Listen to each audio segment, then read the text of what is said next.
तो हमने सऊदी सफ़ीर से पूछा आज की मुलाकात के बाद कि बताइए कि पाकिस्तान को आप दे क्या रहे हैं, क्योंकि वादे तो हो गए थे कि इतने अरब डॉलर आएंगे और तेल देंगे, उसके पैसे हम 1 साल के बाद अदा करेंगे, तो उसकी करंट स्टेटस है क्या। तो उन्होंने कहा कि रवां हफ्ते, इसी हफ्ते तवक्को की जानी चाहिए कि पाकिस्तान को इमदादी पैकेज जो है उसकी पहली किस्त रवां हफ्ते मिल जाएगी। तो रवां हफ्ते में तो 2 या 3 रोज़ ही बाकी हैं, तो उम्मीद रखनी चाहिए पाकिस्तानी हुकूमत को भी और आवाम को भी कि अगले 2-3 रोज़ के अंदर पहली इंस्टॉलमेंट जो है $3 अरब बैलेंस ऑफ पेमेंट सपोर्ट जो सऊदी अरब ने वादा किया था वो रवां हफ्ते पाकिस्तान को मिल जाएगी। जो करेंसी मार्केट के ऊपर प्रेशर है बड़ी हद तक उसको दूर करने में मदद मिलेगी। अगर $1-1.5 अरब बैक वक्त फॉरेन एक्सचेंज रिजर्व्स के अंदर सऊदी इमदाद आती है तो करेंसी के ऊपर जो दबाव चल रहा है पिछले चंद रोज़ से, रुपया $1.5 और डॉलर के मुकाबले में हम नीचे चले गए, तो वो तो किसी हद तक इस्तेहकाम आ जाएगा। हमने उनका एक ऑडियो बीपर है वो आपको सुनवाएंगे।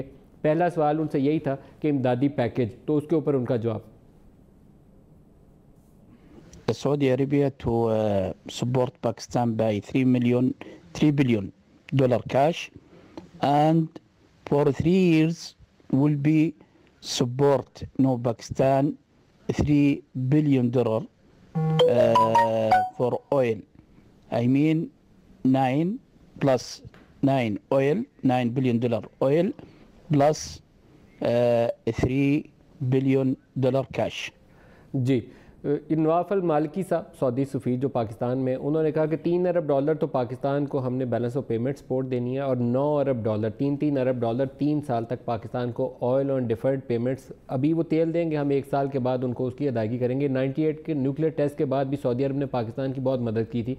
उस वक्त पूरी दुनिया ने पाकिस्तान पर सैंक्शंस लगा दी थी, तो सऊदी ऑयल फैसिलिटी जो थी वो पाकिस्तान के लिए एक लाइफ लाइन की हैसियत रखती थी कि सैंक्शंस के सिनारियों में बहुत ज़्यादा फॉरेन एक्सचेंज पाकिस्तान आ नहीं था रहा, तो ऑयल की जो पाकिस्तान की रिक्वायरमेंट्स थी वो सऊदी अरब ने पूरी कर दी। उसके पैसे हमने कहा कि बाद में देंगे, बाद में वो बड़ी अमाउंट जो थी उसको ग्रांट की शक्ल में कन्वर्ट कर दिया गया था।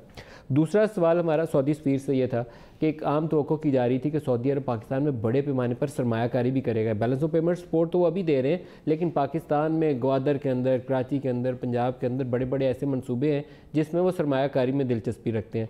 तो इस सवाल के जवाब में सऊदी सफ़ीर ने कहा, invest 3 big projects in Pakistan.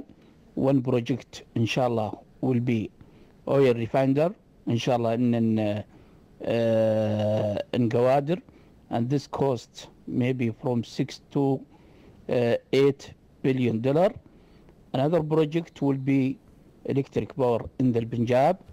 Other project inshallah will be one place in the Balochistan named Rikodik, this one for copper and gold. Until now this the project inshallah, and we look inshallah also for SABIC company inshallah, but this under process inshallah. SABIC company will be look for big area nearest Karachi inshallah, for built petrochemical industry inshallah.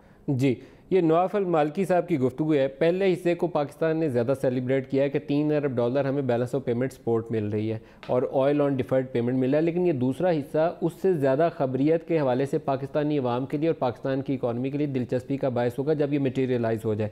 3 उन्होंने बड़े शोबे गिनवाए हैं जिसमें Saudi सरमायाकारी, वो कह रहे हैं कि हम सऊदी आएँगे और पाकिस्तान में सरमायाकारी करेंगे। सबसे बड़ा जो एक सिंगल प्रोजेक्ट जिसमें सरमायाकारी आएगी वो एक ऑयल रिफाइनरी का मनसूबा है, जिसमें वो कह रहे हैं कि $6 से $8 अरब मजमूई उसकी लागत होगी। ये फॉरेन डायरेक्ट इन्वेस्टमेंट है, ये लोन नहीं है। सऊदीज़ आएंगे और यहाँ ऑयल रिफाइनरी सेटअप करेंगे और ये गवादर मोस्ट लाइकली डेस्टिनेशन हो सकती है इसकी। इसके अलावा भी कोई मुख्तलिफ लोकेशन थी जो सऊदी टीम ने विज़िट की थी, लेकिन ये $6 से $8 अरब की सरमायाकारी है ऑयल रिफाइनरी के अंदर और सऊदीज़ इसमें बराह रास्त सरमायाकारी करेंगे। दूसरा मनसूबा उन्होंने गिनवाया रेकोडिक का।